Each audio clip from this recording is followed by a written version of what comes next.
അങ്ങനെ സച്ചി നേരിട്ട് ശ്രുതിയുടെ കള്ളത്തരങ്ങളൊക്കെ പൊളിക്കാൻ വേണ്ടി അച്ഛനും അമ്മയും കൂട്ടി ശ്രുതിയുടെ പാർലറിലേക്ക് എത്തുന്നുണ്ട്. ചന്ദ്രമതി പാർലറിലേക്ക് എത്തിയപ്പോ തന്നെ ആദ്യം ശ്രദ്ധിക്കുന്നത് തന്റെ പേരിലുള്ള ബോർഡാണ്. എന്നാൽ ആ ബോർഡിൽ തന്റെ പേരില്ലാതെ ഗ്രീൻ ബ്രാൻഡ് എന്നുള്ള പേര് കണ്ടപ്പോ ആകെ ഞെട്ടിത്തരിച്ച് നിന്ന് പോകുന്നുണ്ട് ചന്ദ്രമതി. അങ്ങനെ ശ്രുതിയെ ദേഷ്യപ്പെട്ട് ചന്ദ്രമതി വിളിക്കുന്നുണ്ട്. പിന്നെ അവിടെ നല്ലൊരു കലഹം തന്നെയാണ് കേട്ടോ നടക്കുന്നത്. സത്യം പറഞ്ഞ ശ്രുതി മുട്ട് കുത്തേണ്ടി വരുന്നുണ്ട്. ആ ഒരു കിടിലൻ ട്വിസ്റ്റ് നിറഞ്ഞ എപ്പിസോഡാണ് ഇന്നത്തേത്. എന്തായാലും നമുക്ക് എപ്പിസോഡ് സ്റ്റാർട്ട് ചെയ്യാം. ആദ്യം തന്നെ കാണിക്കുന്നത് സച്ചി രേവതിയുടെ അടുത്ത് നിന്നിട്ട് ശ്രുതിയെ ഇങ്ങനെ കളിയാക്കാണ്. ശ്രുതിയുടെ തൊട്ടപ്പുറത്ത് തന്നെ ചന്ദ്രമതി ഉണ്ട് കേട്ടോ. ഇത് കണ്ട് ദേഷ്യം പിടിച്ച് ചന്ദ്രമതി ചോദിക്കുന്നുണ്ട്, ദേ എന്താടാ, എന്താ നിനക്ക് കുഴപ്പം? നീ കുറെ നേരമായാലോ ശ്രുതിമോളെ കളിയാക്കുന്നു. അപ്പൊ സച്ചി കളിയാക്കിയ മട്ടിയിൽ പറയുന്നുണ്ട്, ആ ഈ ചോദ്യം എന്താ വരാത്തതെന്ന് കരുതിയിരിക്കുവായിരുന്നു ഞാൻ. പറയാം രേവതി, നിനക്കറിയോ എനിക്കൊരു വമ്പർ സമ്മാനം കിട്ടിയിട്ടുണ്ട്. എന്താ സച്ചിയേട്ടാ ഇത്? അമ്മയ്ക്ക് ദേഷ്യം വരുന്നുണ്ട് കേട്ടോ, ഒന്ന് മിണ്ടാതിരിക്കി. അതെങ്ങനെ രേവതി ഞാൻ മിണ്ടാതിരിക്കുക? അങ്ങനെ ഒരു ബമ്പറല്ലേ എന്റെ കൈ വീണ് കിട്ടിയിരിക്കുന്നത്. അപ്പൊ പിന്നെ ഞാൻ മിണ്ടാതിരിക്കേണ്ട വല്ല ആവശ്യമുണ്ടോ? ഈ സമയത്ത് ശ്രുതി ചിന്തിക്കുന്ന മറ്റൊന്നാണ് കേട്ടോ. ഈശ്വര, ഇവനെനി എങ്ങാനും കോടികളിൽ ലോട്ടറി അടിച്ചോ? ഇവന്റെ അഹങ്കാരം കണ്ടിട്ട് എനിക്ക് അതാ തോന്നുന്നത്. ആ സമയത്ത് ചന്ദ്രമതിയും അതേപോലെ തന്നെ ചിന്തിക്കുന്നുണ്ട് കേട്ടോ. അയ്യോ, ഇവന് ലോട്ടറി വല്ലതും അടിച്ചോ? ഇവന്റെ തുള്ളിച്ചാട്ടം കണ്ടിട്ട് അങ്ങനെയാണല്ലോ തോന്നുന്നത്. ഈശ്വര, അങ്ങനെ വല്ലത് സംഭവിച്ച ഇവൻ എന്നെ പുറംകാലോണ്ട് തട്ടും. അപ്പൊ സച്ചി പറയുന്നുണ്ട്, അതെ കൂടുതൽ ആലോചിച്ച് കാടങ്ങ് കയറണ്ട. അമ്മായിയമ്മയും മരുമകളും ചിന്തിച്ച് എന്താണെന്നുള്ളത് എനിക്ക് നന്നായിട്ട് മനസ്സിലായിട്ടുണ്ട്. ആ സമയത്ത് ചന്ദ്രമതി ചോദിക്കുന്നുണ്ട്, അല്ല നിനക്കിപ്പോ എന്തോ കിട്ടിയെന്ന് പറഞ്ഞല്ലോ, അതെന്താ? അപ്പൊ സച്ചി പറയുന്നുണ്ട്, എന്ത് എനിക്കെന്ത് കിട്ടിയെന്ന്? ദേ സച്ചി, നീ എന്റെ ആളെ കളിയാക്കുവാണോ? നീയല്ലേ കുറച്ചു മുമ്പ് നിനക്ക് എന്തോ കിട്ടിയ പോലെ ഇവിടെ കിടന്ന് പ്രസംഗിച്ചത്? ഓ അതോ, അത് തൽക്കാലം അമ്മ അറിയാൻ സമയമായിട്ടില്ല. അതെന്റെ കയ്യിലോട്ട് അങ്ങ് വരട്ടെ, എന്നിട്ട് ഞാൻ അമ്മയെ വിവരം അറിയിക്കാം. അപ്പൊ ചന്ദ്രമതി മനസ്സിൽ കരുതുന്നുണ്ട്, അയ്യോ ഇവന് ലോട്ടറി അടിച്ചിട്ടുണ്ടെന്നാ തോന്നുന്നത്. ഇനിയിപ്പൊ ഞാൻ ഇവനെ എങ്ങനെയാ സ്നേഹിച്ചു തുടങ്ങുക? അമ്മ എന്താ ആലോചിക്കുന്നേ? ഏയ് ഒന്നുമല്ല സച്ചിമോനെ. ഇത് കേട്ടപ്പോ ശ്രുതി ഇങ്ങനെ മനസ്സിൽ കരുതുന്നുണ്ട്, സച്ചിമോനോ? ഇവർക്കിപ്പോ എന്താ ഇങ്ങനെ ഒരു പെട്ടെന്ന് മാറ്റം? എന്തോന്ന്? അമ്മ എന്താ എന്നെ വിളിച്ചത്? സച്ചിമോനെന്നോ? എന്താ നീ ഇങ്ങനെയൊക്കെ പറയുന്ന സച്ചി? നീയും എന്റെ മകൻ തന്നെയല്ലേ? അല്ല, ഇതുവരെ നിങ്ങൾക്ക് 2 മകനെ ഉണ്ടായിരുന്നുള്ളല്ലോ, ഇപ്പൊ മൂന്നാമതൊരാളും കൂടി ആയോ? സച്ചി, ദേ നീ എന്റെ അടുത്തുനിന്ന് മേടിക്കേ, നിനക്ക് നല്ല ചുട്ടടി ഞാൻ വെച്ച് തരും. നിന്നെ ഞാൻ 10 മാസം ഗർഭം ചുമന്ന് പ്രസവിച്ചത് തന്നെയാ. അല്ലെന്ന് നിനക്ക് പറയാൻ പറ്റുമോ? നിന്നെ ഞാൻ കഷ്ടപ്പെട്ടാ പ്രസവിച്ചത്. പിന്നെ നിന്റെ ചില സ്വഭാവക്കേടുകൾ കൊണ്ടാ എനിക്ക് നിന്നെ മാറ്റി നിർത്തേണ്ടി വന്നത്. അല്ലാതെ എനിക്ക് നിന്നോട് സ്നേഹം ഇല്ലാതിരിക്കുവോ? അപ്പൊ സച്ചി മനസ്സിൽ കരുതുന്നുണ്ട്, ഇവർക്ക് പെട്ടെന്ന് എന്താ ഒരു മാറ്റം?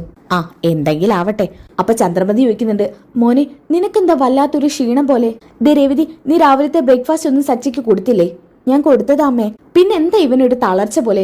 എന്റെ മോന് നന്നായിട്ട് ക്ഷീണിച്ചിട്ടുണ്ട്. ഇടി, നീ മര്യാദയ്ക്ക് എന്റെ മകനെ നോക്കുന്നില്ലേ?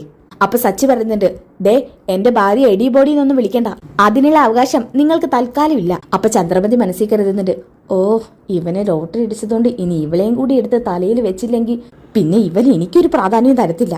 ചില്ലി കാശ് പോലും എനിക്ക് കിട്ടത്തില്ല.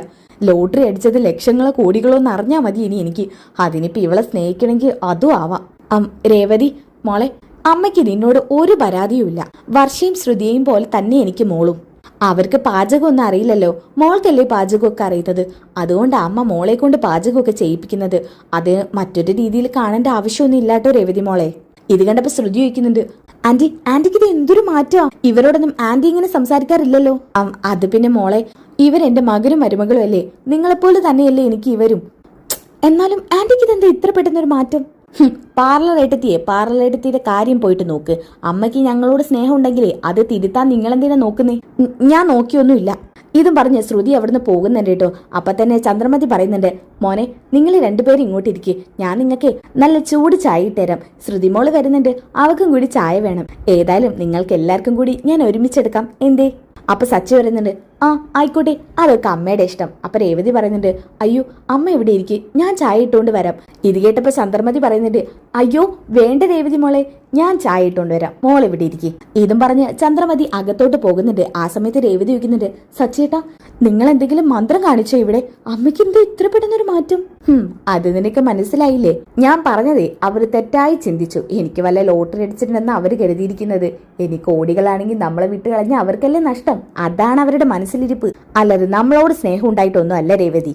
ഓ അല്ല, നിങ്ങൾക്ക് എന്താ അറിയാന്ന് പറയുന്നത്? എന്താ സച്ചിയേട്ടാ, എന്നോടെങ്കിലും സത്യം തുറന്നു പറ. അതൊക്കെ പറയാ രേവതി, നിനക്ക് സന്തോഷിക്കാനുള്ള ഒരു വക ഞാൻ ഉണ്ടാക്കി തരാം. എന്നാലും എന്താന്ന് പറ. എന്തായാലും ഞാൻ വന്നിട്ടേ നീ കാര്യം അറിയൂ. ആ സമയത്ത് അച്ഛൻ അങ്ങോട്ട് വരുന്നുണ്ട് കേട്ടോ. ആ, രണ്ടുപേരെന്താ ഇവിടെ വന്നിരിക്കുന്നത്? അല്ല, മോക്കിന്ന് നേരത്തെ കട തുറക്കണ്ടേ? ഞാൻ കട തുറക്കാൻ പോവായിരുന്നു. അപ്പോ അമ്മ ചായ ഇട്ടുതരാന്ന് പറഞ്ഞ് ഞങ്ങളിവിടെ ഇരുത്തിയതാ. എന്ത്? ആര് ചായ ഇട്ടുതരാന്ന് പറഞ്ഞു? അപ്പൊ സച്ചി പറയുന്നുണ്ട്, എന്റെ അച്ഛ അതല്ലേ വിറ്റ്, അമ്മ ചായ ഇട്ടുതരാന്ന് പറഞ്ഞു. ഏത്, നിന്റെ അമ്മ ചന്ദ്രമതിയോ? അതെ അച്ഛാ. ഇവക്കിതെന്താ ഇത്ര പെട്ടെന്നൊരു മാറ്റം? ആ മാറ്റത്തിന് പിന്നിലുള്ള രഹസ്യം എനിക്ക് മാത്രമേ അറിയൂ. ഓ, നീ ഇന്നലെ മുതൽ എന്തൊക്കെയോ രഹസ്യം കൊണ്ട് നടക്കുന്നുണ്ടല്ലോ. അതൊക്കെയുണ്ട് അച്ഛാ. ആ പാർലർ എടുത്തി ഞാൻ ഇന്ന് പൊളിച്ചടുക്കും. എന്തോന്ന്? ഏയ്, ഒന്നുമില്ല അച്ഛാ. ദേ സച്ചി, നീ വെറുതെ ശ്രുതിയുടെയും സുധിയുടെയും കാര്യത്തിൽ കയറി ഇടപെടരുത്. അവരവരുടെ ഇഷ്ടം പോലെ ജീവിച്ചോട്ടെ. നീ എന്തിനാ എപ്പോഴും അവനെ ഇങ്ങനെ കളിയാക്കുന്നത്? അവനൊരു തെറ്റ് പറ്റി, സ്വാഭാവികം. ഇനി അതങ്ങ് മറന്നുകളാം. അതൊക്കെ ഞാൻ എന്നേ മറന്നച്ചാ. ഇനി അതിന്റെ പേരും പറഞ്ഞ് അവരെ കളിയാക്കണ്ടെന്നാ ഞാൻ പറഞ്ഞത്. ഇല്ല, അച്ഛൻ പറഞ്ഞ പോലെ. അപ്പൊ രേവതി പറയുന്നുണ്ട്, എവിടെ ഇങ്ങനെ വീണ്ടും തുടങ്ങും അവരെ കളിയാക്കാൻ? അവരെ കാണാൻ കാത്തിരിക്കുക. ആ, അവൻ ഇനി പറയും, സച്ചി ദേ വേണ്ടാട്ടോ. ഇല്ലച്ചാ. ആ സമയത്ത് ശ്രുതി പാർലറിലോട്ട് പോവാൻ വേണ്ടി ഇറങ്ങി വരുന്നുണ്ട് കേട്ടോ. തൊട്ടപ്പുറത്ത് നിന്ന് വർഷയും ശ്രീകാന്തും ഇറങ്ങി വരുന്നുണ്ട്. ആ സമയത്ത് തന്നെ ചന്ദ്രമതി ചായയും കൊണ്ട് എത്തുകയാണ് കേട്ടോ. ആ, എല്ലാരും ഉണ്ടല്ലോ, എല്ലാവരും ഇരിക്കും മക്കളെ. ദാ ചായ. ഇത് കണ്ടപ്പോ വർഷ പറയുന്നുണ്ട്, ആഹാ അമ്മയ്ക്ക് ഇത് എന്തു പറ്റി? അമ്മ സാധാരണ അടുക്കളയിൽ കയറാറില്ലല്ലോ. രേവതി ചേച്ചിയാണല്ലോ ഇതൊക്കെ ഉണ്ടാക്കി വെക്കാറ്. ഓ, ഇന്ന് രേവതി മോളെ റെസ്റ്റ് എടുക്കട്ടെ എന്ന് ഞാൻ കരുതി മോളെ. ആ, അതേതായാലും നന്നായി. രേവതി ചേച്ചി പാവം എപ്പോഴും പണിയെടുക്കുന്നത് കാണുമ്പോൾ എനിക്ക് വിഷമം തോന്നാറുണ്ട്. ഇന്ന് അമ്മ സഹായിച്ചല്ലോ, സന്തോഷായി എനിക്ക്. അങ്ങനെ അവരെല്ലാരും ഒരുമിച്ചിരുന്ന് ചിരിക്കുന്നുണ്ട് കേട്ടോ. ആ സമയത്ത് സച്ചി പറയുന്നുണ്ട്, ആ അമ്മേ, ഇന്നേ എന്റെ കൂടെ അച്ഛനും അമ്മയും ഒരിടം വരെ വരണം. ഇത് കേട്ടപാടെ ചന്ദ്രമതി പറയുന്നുണ്ട്, എങ്ങോട്ട് സച്ചി? അതൊക്കെ പറയാൻ ഞാൻ.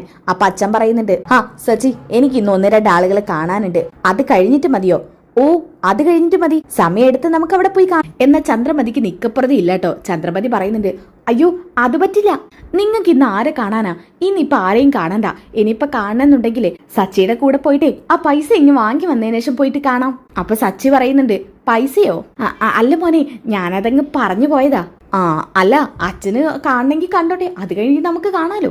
അയ്യോ അത് വേണ്ട സച്ചി, എനിക്കിത് കഴിഞ്ഞു വന്നിട്ടേ ഒരാളെ കാണാൻ പോവാനുണ്ട്. അപ്പൊ അമ്മയ്ക്ക് പോവാനുണ്ട്, അതുപോലെ അച്ഛനും കാണണ്ടേ. എന്തായാലും ശ്രുതി ആരും കേൾക്കാത്ത മട്ടില് ശ്രുതിയോട് പറയുന്നുണ്ട്, ദേ നിങ്ങളുടെ അനിയൻ എന്താ ലോട്ടറി അടിച്ചോ?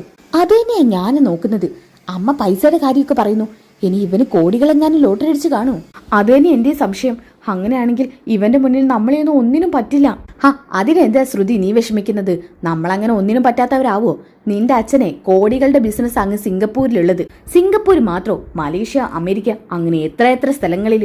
അങ്ങനെ ലോകം മുഴുവനും വ്യാപിച്ചു കിടക്കുന്ന ബിസിനസിന്റെ ഉടമയായ വ്യക്തിയുടെ മരുമകനും മകളും അല്ലേ നമ്മള്. പിന്നെ എന്തിനാ ശ്രുതിമോളെ ഇവന്റെ കോടികൾക്ക് മുന്നിൽ നമ്മൾ തലതാഴ്ത്തിയിരിക്കുന്നത്? ഇനി ഇവന് കോടികളോ ലക്ഷങ്ങളോ അടിക്കട്ടെ, എന്തായാലും നിന്റെ അച്ഛൻ അത്ര ആസ്തിയൊന്നും വരത്തില്ല. ഇത് കേട്ടിട്ട് ശ്രുതി ഒരുമാതിരി രീതി നിൽക്കുന്നുണ്ട്. ഇതൊന്നും ശ്രുതിക്ക് ശരിക്കും ഇല്ലല്ലോ. എന്നാ ആ മട്ടിലാണ് കേട്ടോ ശ്രുതി നിൽക്കുന്നത്. എന്താ ശ്രുതി, അങ്ങനെയല്ലേ? ആ അതെ, അച്ഛന്റെ ബിസിനസ്സും പദവിയും പണമൊക്കെ നോക്കുകയാണെങ്കിൽ ഇവൻക്ക് കിട്ടുന്നത് അച്ഛന്റെ വിരലിന്റെ തുമ്പത്ത് പോലെ എത്തില്ല. അതെ, അതാണ് സത്യം. അപ്പൊ പിന്നെ അവൻ നമ്മുടെ മുന്നിൽ ഷോ ഇറക്കിയാലും നമ്മൾ അത് കാണാത്ത മട്ടിൽ നിന്നാ മതി. എന്നാലും സുധി, അമ്മയ്ക്ക് ഇത് എന്തൊരു മാറ്റമാ? ആ, അമ്മ മാറും. അമ്മ പണം എവിടെയുണ്ടോ അങ്ങോട്ട് മാറും. അത് നിനക്കും അറിയാലോ. നീ അങ്ങനെ അമ്മ എത്ര മുതലെടുത്തിട്ടുണ്ട്.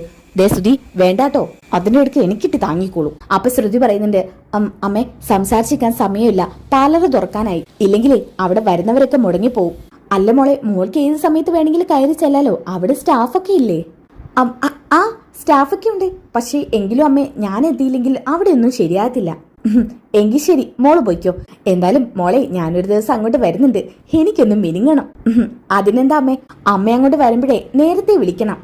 അതെന്തിനാ മോളെ? എന്റെ പേരിലുള്ള ഒരു സ്ഥാപനത്തിലോട്ട് എനിക്ക് വിളിക്കാതെ വരാനാ ഇഷ്ടം. എന്നിട്ട് അവിടെയുള്ള സ്റ്റാഫിനെയൊക്കെ ഒന്ന് എനിക്ക് നിലയ്ക്ക് നിർത്തണം. അതിന് അമ്മ വിളിച്ചിട്ട് വന്നാ മതി. ആയിക്കോട്ടെ. എങ്കിൽ ശ്രുതിമോള് ചെല്ല്, പെട്ടെന്ന് പോയിട്ട് തുറന്നോ. അപ്പൊ സച്ചി പറയുന്നുണ്ട്, തുറക്കും. പ്രത്യേകിച്ച് സ്റ്റാഫുകളാണല്ലോ ഈ കടയൊക്കെ തുറക്കുക. അപ്പൊ പിന്നെ ചെല്ലാതിരുന്നാ ശരിയാക്കില്ലല്ലോ. അപ്പൊ ശ്രുതി പറയുന്നുണ്ട്, അതെന്താ സച്ചി നീ അങ്ങനെ പറഞ്ഞത്? അവളെ ആ കടയുടെ ഓണറാ. ആ അതെ, ഓണറാണ്. ഞാനതിനൊന്നും പറഞ്ഞില്ലല്ലോ. പിന്നെ എന്തിനാ ഓട്ടക്കാരാ നീ ഇങ്ങനെ എന്നെ കടിച്ചു കീറി തിന്നാൻ വരുന്നേ? അല്ല, നീ ഒരുമാതിരി ശ്രുതിയെ ഇൻസൾട്ട് ചെയ്തല്ലേ ഇപ്പൊ സംസാരിച്ചത്. എന്റെ ശ്രുതി, നീ ഒന്നും മിണ്ടാതിരിക്കെ. സച്ചി എന്തെങ്കിലും പറഞ്ഞിട്ടുണ്ടെങ്കിൽ നീ അതങ്ങ് ക്ഷമിക്കേ. ഇതൊക്കെ ചന്ദ്രമതിയാണ് കേട്ടോ പറയുന്നത്. എന്നാൽ ഇതൊക്കെ കേട്ടിട്ട് ആരും ഒന്നും മനസ്സിലാവാത്ത രീതിയിൽ നിൽക്കുന്നുണ്ട്. ശ്രീകാന്തൊക്കെ ഒന്നും മനസ്സിലാവാത്ത മട്ടിൽ നിൽക്കുന്നുണ്ട്. അല്ല, എനിക്ക് പോവാൻ സമയമായി, പെട്ടെന്ന് ഇറങ്ങണം. നീ വാ ശ്രീകാന്തേ. അങ്ങനെ എല്ലാവരുടെ ജോലിക്ക് പോകാൻ ശ്രുതി മുറിയിലോട്ട് പോകുന്നുണ്ട്. ആ സമയത്ത് സച്ചി പറയുന്നുണ്ട്, രവതി നിനക്ക് പൂക്കടയിലോട്ട് പോവാനായില്ലേ? പോവാനായി, ഞാൻ ഇറങ്ങുവാ സച്ചേട്ടാ. എങ്കിൽ ശരി, നീ പൊയ്ക്കോ. സച്ചേട്ടാ വെറുതെ ഇവിടെ പ്രശ്നമൊന്നും ഉണ്ടാക്കരുത് കേട്ടല്ലോ, ഞാൻ പോയിട്ട് വരാട്ടോ. ശരി, ഒരു പ്രശ്നം ഉണ്ടാക്കില്ല. ഇതും പറഞ്ഞ് രേവതിയും പറഞ്ഞു വിടുന്നുണ്ട്. എന്നിട്ട് സച്ചി പറയുന്നുണ്ട്, എങ്കിൽ പിന്നെ നമുക്ക് പോയാലോ അച്ഛ അമ്മേ? ആ പോവാം. എങ്കിൽ പിന്നെ ഞാൻ പോയി കാർ എടുക്കട്ടെ, അച്ഛനമ്മി വാ. എന്നാ വാ ചന്ദ്രേ. അല്ല, ഈ സാരി എടുത്താ മതിയോ? ഞാൻ വേറൊരു സാരി ഇട്ടിട്ട് വരാം. അപ്പൊ സച്ചി പറയുന്നുണ്ട്, അയ്യോ അതിനൊന്നും ആവശ്യമില്ല അമ്മേ, നമുക്കിവിടെ അടുത്തേക്കാ പോവാനുള്ളത്. ഇവിടെ അടുത്തേക്കോ? അടുത്തെവിടേക്ക്? അമ്മയ്ക്ക് നേരിട്ട് കാണണോ? പിന്നെ കാണണം. എങ്കിൽ പിന്നെ അമ്മ പെട്ടെന്ന് വരാൻ നോക്ക്. എന്നാലും സച്ചി ഈ സാരി മതിയോ? എന്റെ ചന്ദ്രേ, ഈ സാരി അത്യാവശ്യം നല്ല സാരിയല്ലേ, ഇനി എന്തിനാ മാറ്റി കൊടുക്കുന്നത്? ഇവിടെ അടുത്തോട്ടാണെന്നല്ലേ സച്ചി പറഞ്ഞത്. ശരി, എങ്കിൽ പിന്നെ നിങ്ങൾ നടക്ക്. അങ്ങനെ അവരെല്ലാരും കൂടി പാർലറിലോട്ട് പോകാൻ വേണ്ടി കാറിൽ കയറുന്നുണ്ട് കേട്ടോ. എന്തായാലും ചന്ദ്രമതി പാർലറിൽ എത്തുന്നുണ്ട്. ആ ഒരു എപ്പിസോഡ് ഞാൻ അടുത്ത എപ്പിസോഡിൽ ഇടാട്ടോ. എന്തായാലും അടുത്ത എപ്പിസോഡ് ഞാൻ കുറച്ച് നിമിഷങ്ങൾക്കുള്ളിൽ തന്നെ അപ്ലോഡ് ചെയ്യൂട്ടോ. അപ്പൊ എന്തായാലും അടുത്ത എപ്പിസോഡിന് വേണ്ടി നിങ്ങൾ നെക്സ്റ്റ് എപ്പിസോഡ് ഒന്ന് കമന്റ് ചെയ്യും. അപ്പോൾ അടുത്ത വീഡിയോയിൽ കാണുന്നവരേക്കും എല്ലാവർക്കും ബൈ ഗായ്സ്.